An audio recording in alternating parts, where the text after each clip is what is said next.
우리의 건강을 위해서요.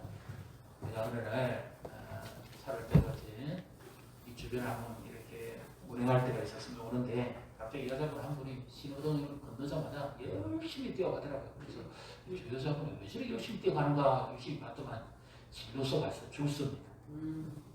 그 앞에는 이미 엄청나게 많은 사람이 기다리고 있는데 기다리는 것도 기다리지만 걱정이잖아요. 혹여 검사해가지고 지금 이 확진 판정 받게 되면 가족들, 자녀들, 직장, 일터, 또 그에 문 닫고 있는 부분 모든 사람들이 다 영향을 받으니까 델타보다 좀 낫긴 한가 하지만 여전히 걱정입니다.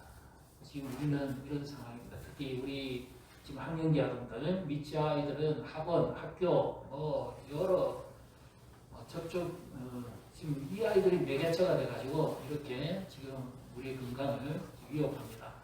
특별히 건강을 우리가 잘 챙겨야 되겠지만 무엇보다 하나님의 돌보심과 보호하심이 필요한 때입니다. 그래서 오늘도 하나님의 은혜 속에서 우리를 인도하시고 보호하시는 주님을 만나시는 복된 예배가 되시기를 주님의 이름으로 축복합니다. 예수님은 기도의 중요성에 대해서 말씀합니다. 기도는 하나님과 교제하는 것이고 하나님과 사귑니다. 그리고 하나님의 마음을 할 때 하나님의 뜻을 발견하고 진정한 하나님 나라의 통치와 하나님의 인도하심을 받을 수 있다. 그래서 하나님의 이름의 거룩, 하나님의 나라, 그리고 하나님의 뜻을 위해서 기도하라 이렇게 말씀하셨습니다. 그리고는 예수님이 우리를 위해서 기도하라고 말씀하시면서 이 부분을 삽입해 주셨다는 것은 참 예수님의 사랑이 얼마나 큰가 하는 것을 우리가 알 수 있죠. 그런데 이 기도를 보시면 기도 내용이 너무 허접하다 하는 것을 생각할 수 있습니다. 예수님이 하필이면 하나님을 위해서는 그렇게 엄청나게 거창하게 기도하라고 하시고 우리를 위해서 기도하는 것은 왜 이렇게 빈약한지 모르겠다. 의구심이 좀 들 정도입니다. 왜 예수님은 이렇게 기도하라고 하시지 않고 이 말씀에 있는 대로 이렇게 기도하라고 하셨을까요? 그 의미가 뭘까요? 말씀을 다시 한번 같이 읽어보겠습니다. 오늘 우리에게 일용할 양식을 주시옵고 오늘 우리에게 일용할 양식을 주시옵고 그리고 이와 비슷한 누가복음의 본문을 보면 우리에게 일용할 양식을 날마다 주시옵고 이렇게 기록하고 있습니다. 차이점은 날마다. 지금 이 말씀은 우리가 지금 굶주려서 밥 먹고 사는 시대가 아니잖아요. 새끼 밥 먹게 해주십시오. 그거 기도일까요? 예수님은 왜 이렇게 기도하라고 하시진 않았을까요? 앞으로 일생 동안 살아가는데 돈 걱정 없이 살게 해주십시오. 이렇게 기도하라고 왜 안 하셨을까요?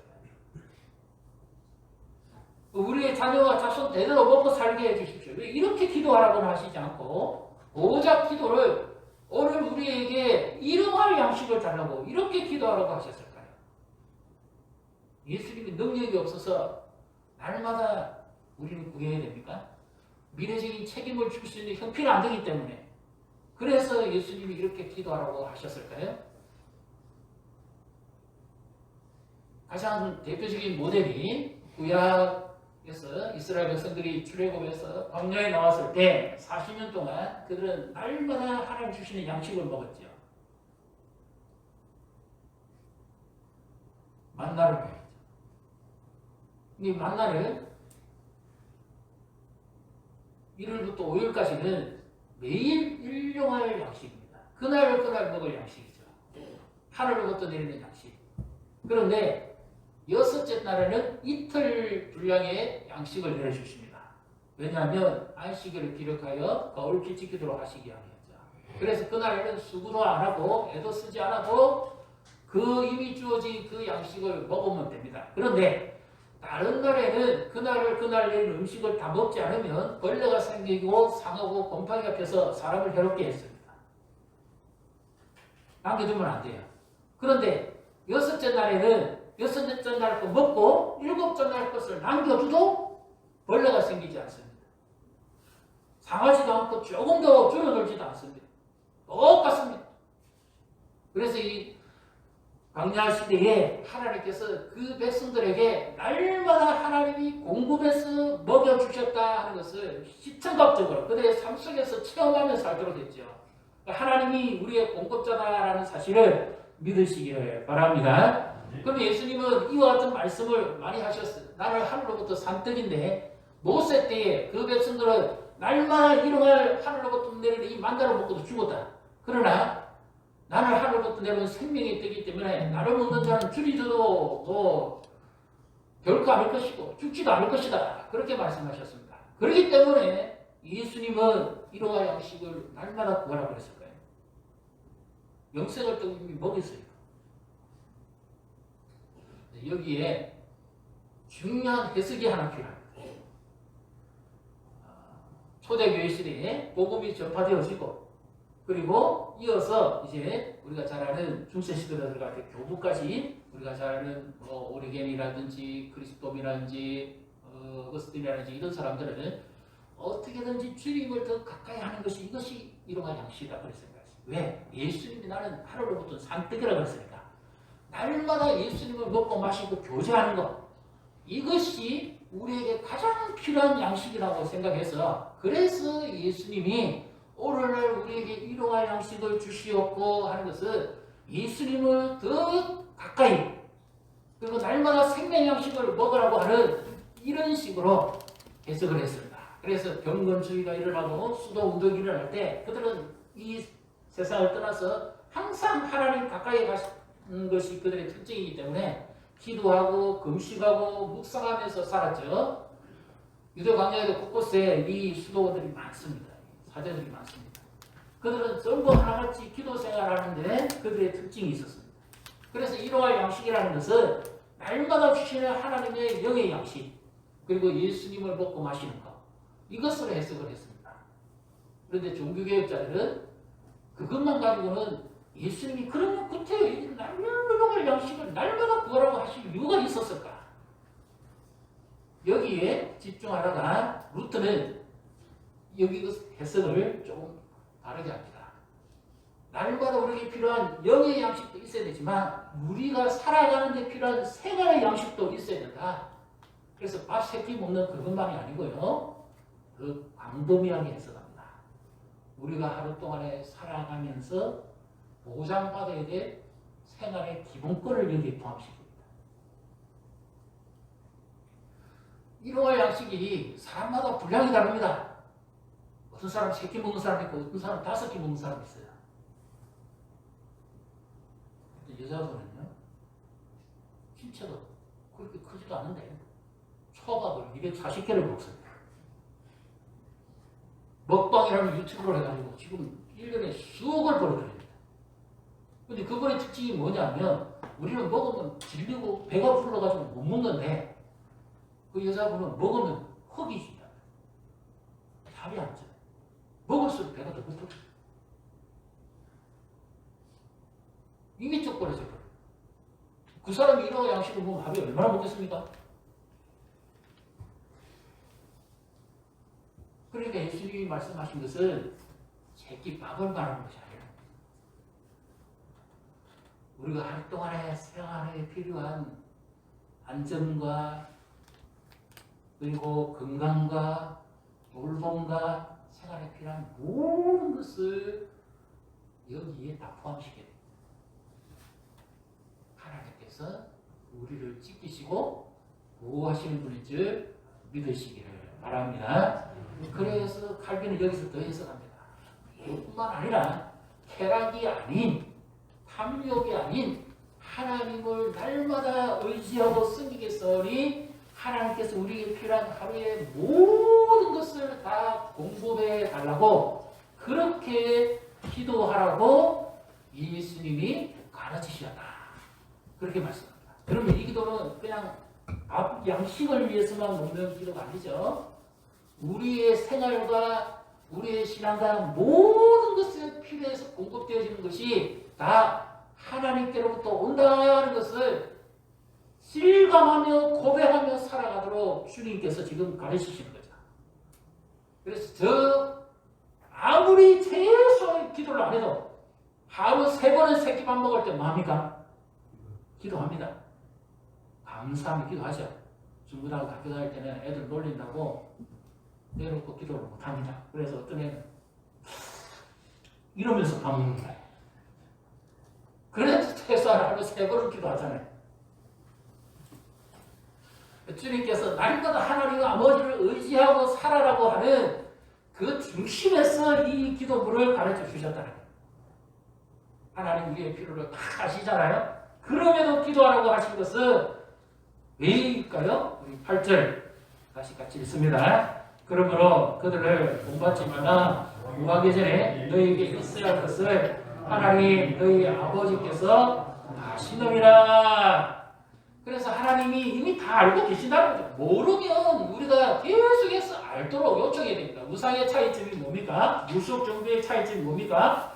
신이 모르기 때문에 계속 알려줘야 돼요. 듣도록. 귀가 있어도 듣지 못하고 눈이 있어도 보지 못하니까 어떻게 해요? 계속 했던 말을 반복하고 알려줘야 됩니다. 그래서 어느 날 신이 감동하면 이제 하나 이루어진다고 이 생각하고 있는 거죠. 이 무속신앙의 특징이 자기 중심으로 계속 신이 알아들을 수 있을 때까지. 근데 하나님은 뭡니까? 이미 구하기 전에 다 알고 계시다는 거죠. 우리의 필요를. 그럼에도 불구하고 기도하라 하신 이유는 하나님 앞에 이렇게 믿음으로 하나님과 동행하고 하나님을 의지할 때 하나님이 구하는 것을 주시기를 기뻐하시는 분이라는 사실을 믿으시기를 바랍니다. 그래서 기도하라고 하십니다. 모르시면 일일이 다 설명을 해야 돼요. 설득을 해야 됩니다. 근데 예수님은 다 알고 계십니다. 이미 하나님은 아버지는 다 알고 계시는 분입니다.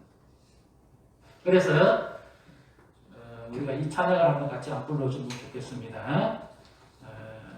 여러분이 참 고통 가운데서 하나님을 의지하면서 이 고백을 하는데요. 날마다 숨쉬는 순간마다 우리 한번 1절만이라도 한번 이 마음을 실어서 우리 한번 고백해 보십시오. 날마다 숨쉬는 순간마다 내 앞에 어려운 일을 보내 주님 앞에 이 몸을 맡길 때 슬퍼 없네 두려움 없네 주님의 그 자비로운 손길에 항상 좋은 것 주시고 날마다 숨쉬는 순간마다 내 앞에 어려운 일 보내 주님 앞에 이 몸을 맡길 때 슬픔 없네 두려움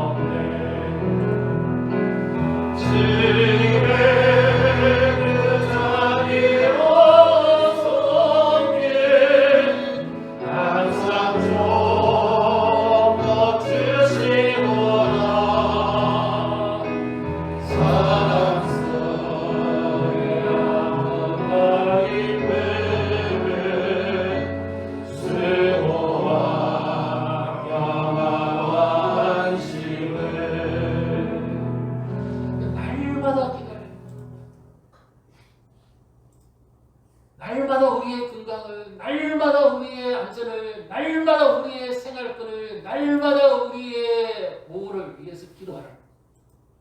요즘 화재도 많이 나잖아요. 길거리 가다 아파트 벽이 뚝 떨어지잖아요. 우리가 운전을 잘해서 피하는 게 아닙니다. 하나님이 보호하시고 지켜주시기 때문에 피하는 거예요. 아래도 뚝 떨어지는데요. 안전이 지금 우리는 위협받습니다. 생존을 위협받습니다. 그렇기 때문에 새끼 밥만 넣고 기도하는 것이 아니라 하루 동안에 내가 살아갈 때 필요한 모든 것은 하나님께로부터 오니까 그 하나님을 철저히 의지하는 마음으로 기도하라. 우리 기도를 얼마나 하십니까? 날마다 기도하고 계십니까? 날마다 하나님을 의지합니까? 밥 드실 때만 하는 게 아니라 시간을 정해놓고 날마다 정말 하나님을 의지합니다. 하나님 나의 공급자고 하나님 나의 피난처고 하나님 나의 보호하심이고 내 숨 쉬는 것까지도 하나님이 주장하신다는 것을 믿고 의지하고 있습니다. 이 코로나의 제일 위협함이 뭐예요? 우리 숨을 제대로 못 쉽니다. 행정이 지금 위협받고 있잖아요.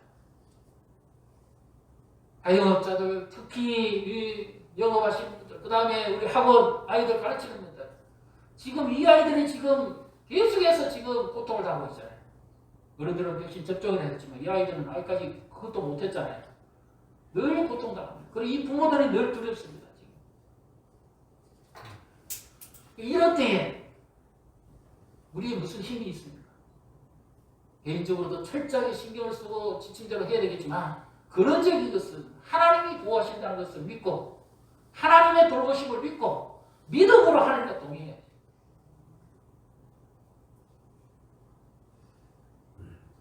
여기에서 이렇게 질문하신 분 있을 겁니다. 그렇게 하나님 의지하고 기도해도 요새 우리 집에 문제는 많던데 우리 가정의 문제는 해결 안 되던데 우리 자녀의 형편은 안 바뀌던데요. 그래서 날마다 기도하는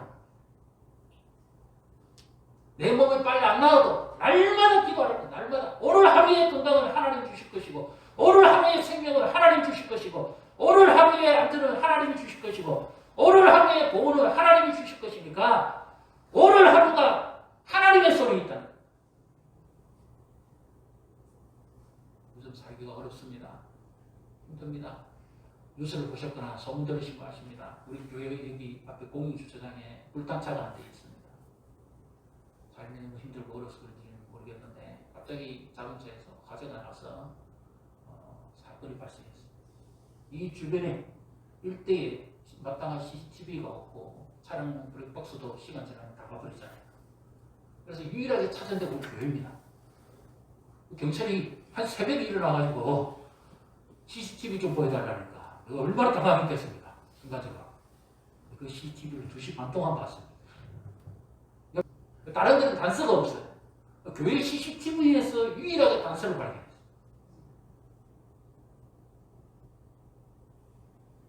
사람이 마음이 힘들어지면 우울해지면 자기 자신을 통제를 못합니다. 빛이 늘어나고 감당해야 돼요. 지금 그 큰 문제를 다 하나님이 해결해 주신다고 하면 얼마나 좋겠습니까? 하나님 그렇게 말씀하시잖아요. 예수님이 그렇게 말씀하시잖아요. 네 빛이 얼마나 내가 해결해 줄게. 이렇게 말씀하신 적은 한 번도 없습니다. 날마다 일용할 양식을 위해 기도해요. 날마다 하나님을 의지하고 기도해요.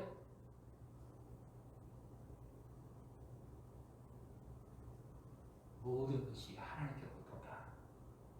그것을 날마다 경험하며 살도록 하기 위해서 기도하라. 주님을 의지할 때 주께서 주시는 것이 뭡니까? 기도하기 전에는 불안하고 두렵고 마음이 불편합니다. 답답합니다. 기도하고 나면 어때요? 문제 해결은 당장 안 일어날지 모르지만 두려움은 사라집니다. 마음의 평안이 주어집니다. 하늘의 은총이 임합니다. 우리가 기도할 때 주의 손을 붙잡잖아요. 제일 좋은 답이 뭡니까? 내가 너와 함께하다 두려워하지 마라. 우리가 주의 손을 붙잡고 의지할 때 주님이 우리의 손을 붙잡아 주시는 줄 믿으시기를 바랍니다. 우리가 기도할 때 우리의 자녀를 기도할 때 주님이 우리의 자녀의 손을 붙잡아 주는 줄 믿으시기를 바랍니다.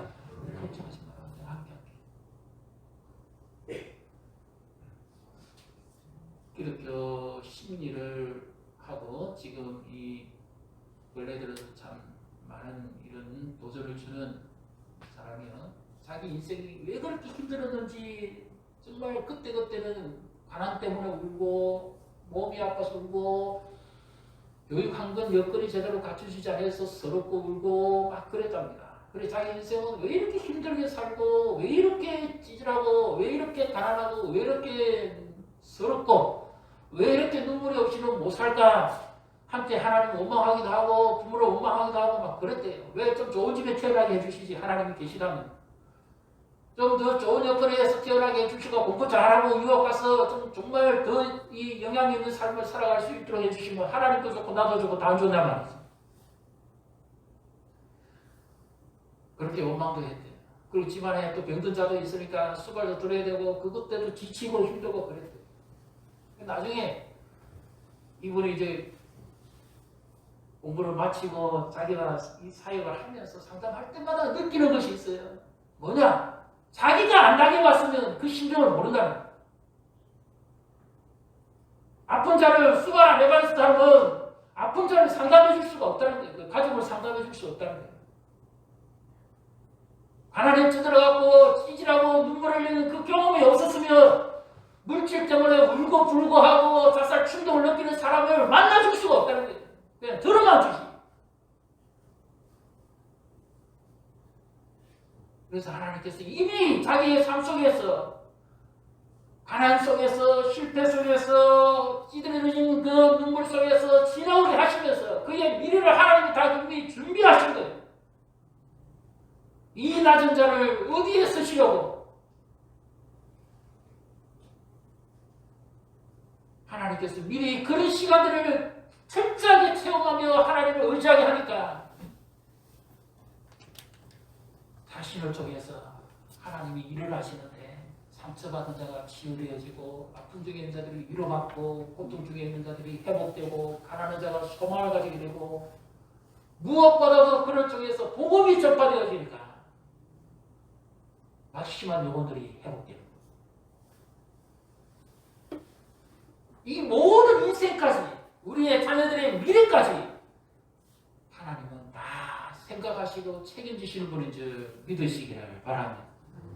이것이 날마다 유할 양식이에요. 실패 같았지만 그 실패가 없었다면 실패한 사람들을 도울 수 없는 거예요.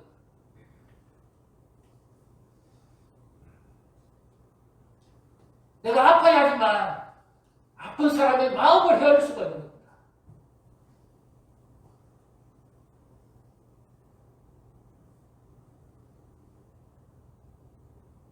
우리 이 자리에 왜 나는 이렇게 힘듭니까? 왜 이렇게 나는 맨날 눈물 흘려야 되고 찌질해야 되고 아파야 되고 왜 이래 우리 집은 가난합니까? 답을 발견하지 못하시는 분 계십니까? 내 미래 때문에.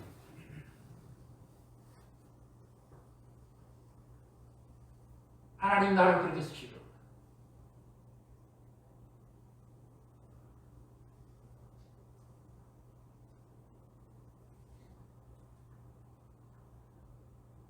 그래서 날마다 오늘 하루치의 건강을 하나님께로부터 오늘 하루치의 생명을 하나님께로부터 하나님은 우리의 하루 숨 쉬는 것도 정해놓으셨어요. 우리가 호흡 몇 번 할지도 하나님 알고 계십니다.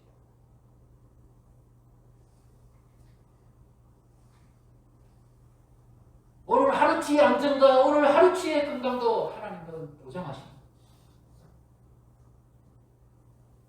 새학기를 맞이합니다. 우리의 자녀들이 학교에 들어가야 됩니다. 대면해야 됩니다. 불안합니다. 얼마나 걱정이 많습니다. 하나님의 돌보심이 아닙니다. 무슨 일을 당할지 모릅니다. 우리가 조심한다고 해서 되는 게 아니고 그 위에 하나님의 은혜가 있어요. 아홉째도 마찬가지입니다. 일터도 마찬가지입니다. 그래서 하나님께 중심을 하나님과 동행하지 않으면서 내 욕심을 따라서 해결하려면 실패합니다. 하나님의 말씀을 지키십시오. 지금 당장 급한 일 해결하려고 예배도 안 하고 가다가 다쳐버리고 이러면 오히려 병원비만 더 들어갑니다. 하나님의 말씀을 지키는 것이 사는 길입니다.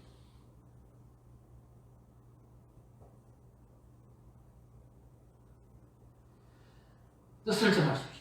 아무리 힘들고 어려도 하나님은 반드시 내게 양식을 공급하시고 날마다 나의 생활거를, 날마다 나의 안전을, 날마다 나의 필요한 것을, 나의 날마다 건강을, 문제가 있어도 하나님은 날마다 우리를 붙들고 계시다는 사실을 믿으시기를 바랍니다. 다시 한번 또 11절을 같이 읽습니다. 오늘 우리에게 일용할 양식을 주시옵고. 우리는 이 기도를 너무 쉽게 생각하기가 쉽습니다. 오늘 나에게 필요한 양식. 잘 보십시오. 오늘 나에게 필요한 양식입니까? 오늘 우리에게 일용할 양식입니까? 왜 우리에게라고 예수님이 그렇게 말씀하셨을까요? 오늘 나에게 필요한 양식을 주십시오. 그렇게 기도하라고 말씀하신 적이 없습니다. 잘 보십시오. 6장 9절도 우리 한번 같이 읽어보겠습니다. 그러므로 너희는 이렇게 기도하라. 하늘에 계신 우리 아버지여, 이름이 거룩히 여김을 받으시오며 하늘에 계신 나의 아버지여 이렇게 하지 않고 우리 아버지여 이렇게 기도하고 있습니다. 예수를 구주로 고백하고 하나님의 자녀로 거듭난 자들 그들의 아버지가 되십니다. 그래서 우리 아버지여 이렇게 기도하고 우리에게 일용할 양식을 날마다 주시옵고. 이 말의 의미는 어떤 의미가 있습니까? 나만 먹고 나만 안전하고 나만 보호받아서 안 된다는 겁니다. 그럼 어떤 의미죠? 하나님의 자녀인 우리 모두를 말씀하는 거죠. 나의 건강도 필요하듯이 이웃의 건강도 필요하다고 말합니다. 율법을 해석하는 가장 중심적인 것이 하나님 사랑과 이웃 사랑이잖아요.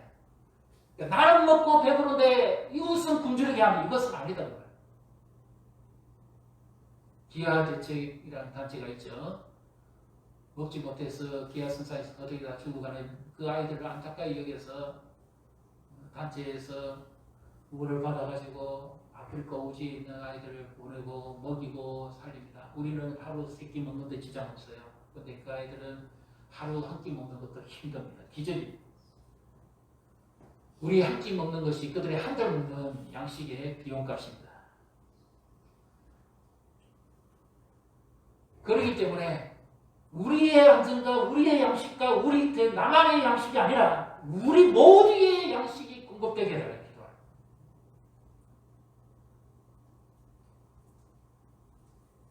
하나님의 나라에서 이것이 하나님의 의미의 측면입니다.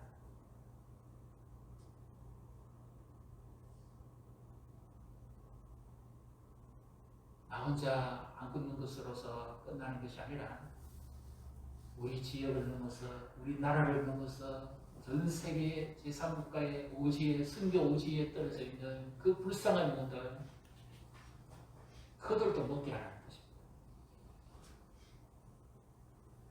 그래서 날마다 일용할 양식을 기도하며 하나님께서 나에게 필요한 양식도 주시지만 그들은 어떻게 먹습니까? 우리는 주로 노동을 내가 수고하고 내가 노력한 대가로 먹는다고 생각합니다. 하나님이 처음 만드신 사람이 하나님의 말씀을 따라 교제할 때는 모든 것이 풍성하고 하나님의 대리자로서 에덴 동산에서 생육하고 전복하고 땅을 다스리고 복을 누렸죠. 근데 하나님의 말씀에 불순종한 순간에 하나님이 대리자의 역할을 상실해버립니다. 복을 놓치죠. 그때부터 사람에게 주어진 것이 뭡니까? 땀을 흘려서 노동의 대가를 말미암아 먹습니다. 성실하지 않으면 굶을 수밖에 없고 일하지 않으면 아무것도 배우는 게 없습니다. 그래서 우리는 이것을 익히 생각합니다. 그래서 노동 그 자체가 결코 잘못된 게 아니에요. 인간의 땀을 흘려야 됩니다. 노력해야 됩니다. 우리에게 주신 직업군에서 성실하게 우리가 살아야 됩니다. 그러나 그 모든 것 위에서 공급하시는 분이 누구냐? 내 직장을 지키고 보여주고 일터를 돌봐주고 책임져 주시고 우리에게 필요한 것을 공급해 주시고 양식을 주시는 분이 누구냐? 세상 사람들은 내 노력의 결과를 먹는다고 생각합니다. 그러나 성경은 분명히 말씀합니다. 하나님이 주시라.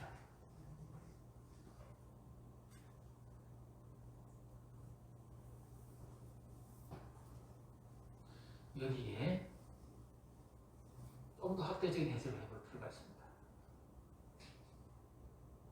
북마케도니아 대통령과 영부인이 자기 나라에서는 백성의 한 가정의 아이가 학교, 우리로 지금 초등학교죠. 초등학교 등교하는데 자기 차를 태워가지고 이 네 분이 직접 그 아이를 손에 잡고 학교에 등교한 일이 있습니다. 그 이유가 뭐냐 그러니까 이 아이가 발달장애를 가지고 있는데 자기 신체의 특징에 의해서 학교에서 공부하면서 친구들에게 놀림을 당합니다. 왕따를 당합니다. 그래서 부모가 가슴이 찢어지고 아이 공부를 시켜야 되겠고 학교 가면 계속 놀림당하고 상처받고 돌아오니까 어떻게 할 수가 없습니다. 너무 고통스럽게 괴롭습니다.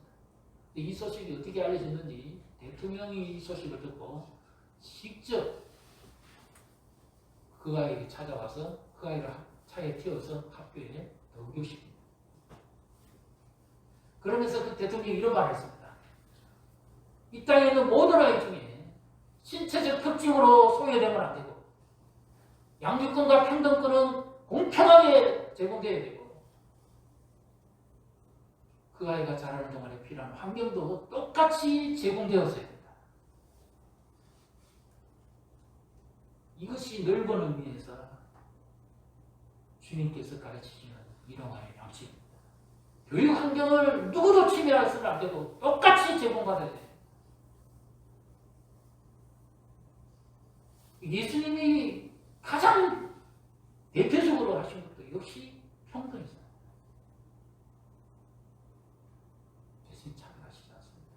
한 명과 한 명으로 대해서 결코 차별하시지 않습니다. 가난하든지 부하든지 어떻게 살든지 차별하시지 않습니다. 죄와 창기도 친구도 만드신 분 아닙니까? 지금 선교 오직에서는 굶주려 죽어가는 사람들이 많습니다. 오늘도 인도 선교사님 방문했는데요. 인도는 지금 종교법이 바뀌어가지고 이제는 불안한, 쉽게 말해서 힌두교 외에 모든 종교는 다 썰어버립니다. 맞추선을 복음이 들어가요. 방법. 코로나 때문에도 못 들어가지만 지금은 더더욱 힘든 상황입니다. 이런 때이기 때문에 하나님의 약속을 바라보지 않고서는 도무지 그들이 어떻게 감당이 되겠습니까? 또 우리가 함께하는 교회들도 있잖아요. 국내에 있는 교회들도 코로나 때문에 참 어렵고 물을 따갔다 그렇지만 운영하는 게 너무 어려운 교회들이 너무 많습니다. 근데 이들에게 이 공급이 되어야 되는데 어떻게 공급이 되어야 될까요? 이들이 만약에 우리가 기도하고 세일에서 기관에서 교회에서 선교헌금을 보내고 이렇게 모여서 기도하고 그렇게 그 땅의 백성과 그 나라의 교회들과 그 선교지의 영혼들을 위해서 기도할 때 그들이 이 공급을 받을 때 그들은 어떤 생각을 할까요? 그냥 받는다고 하지 않습니다. 하나님이 주시다. 그래서 이 마태복음 6장 11절의 응답이 이렇게 이루어지도록 하라고 말씀합니다. 우리로 공급해 주신 그 하나님께서 우리의 생존권을 보장하고 생활권을 보장하고 모든 것을 보장해서 우리를 지켜주신 그 하나님이 우리가 드리는 기도와 물질과 후원을 통해서 그 제3세계에 있는 선교지의 오지에 있는 그 굶주리고 불쌍한 영혼들이 먹을 때 이 모든 것을 하나님으로부터 공급받았다고 그 기도에 응답이 이루어지게 해달라고 그렇게 기도하라는 것이 오늘날 우리에게 일용할 양식을 주시옵고라는 응답이라는 거죠. 그래서 주님이 약속하십니다. 내가 굶주릴 때 네가 나를 돌아봤고 내가 갇힐 때 네가 찾아왔고 내가 아플 때 네가 위로해 줬지. 언제 주여 우리가 주님이 아프실 때 돌아봤고 언제 주님이 갇혔을 때 우리가 찾아갔고 언제 주님이 굶주리실 때 우리가 주님께 먹을 것을 드렸습니다. 오른쪽에 있는 영들에게 말씀하죠. 여기 있는 이 한 소자에게 한 것이고 내게 한 것입니다.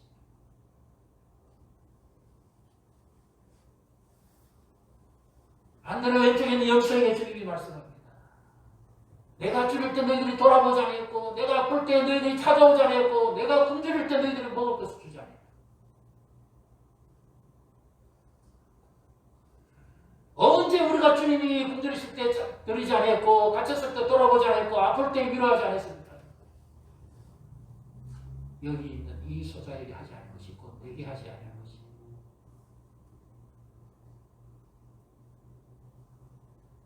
우리의 생존과 우리의 건강과 우리의 필요와 우리의 직장과 우리의 생존권과 생명권과 우리의 생활권과 모든 것을 보호해 주신 분이 주님이 우리에게 이 모든 것을 채워주심으로써 또 다른 자들에게 오늘날 우리에게 일용할 양식을 주시는 분이 주님이시구나. 그 주님의 은혜로 먹는 거구나. 주님의 은혜로 우리가 보장을 받는 거구나. 그 주님 앞에 날마다 감사하며 기도하며 살게 하라고 하신 겁니다. 그래서 우리가 부족하지만 힘들지만 세일 모임, 성경 언급 동참해 주십시오. 그러면 주님이 말씀하시고 응답하실 겁니다. 네가 줄일 때, 내가 줄일 때 네가 좋았다. 그래서 나도 네가 가장 힘들 때 너에게 준다. 내가 아플 때 네가 돌아봤다. 그래서 나도 네가 아플 때 너를 위로해 준다.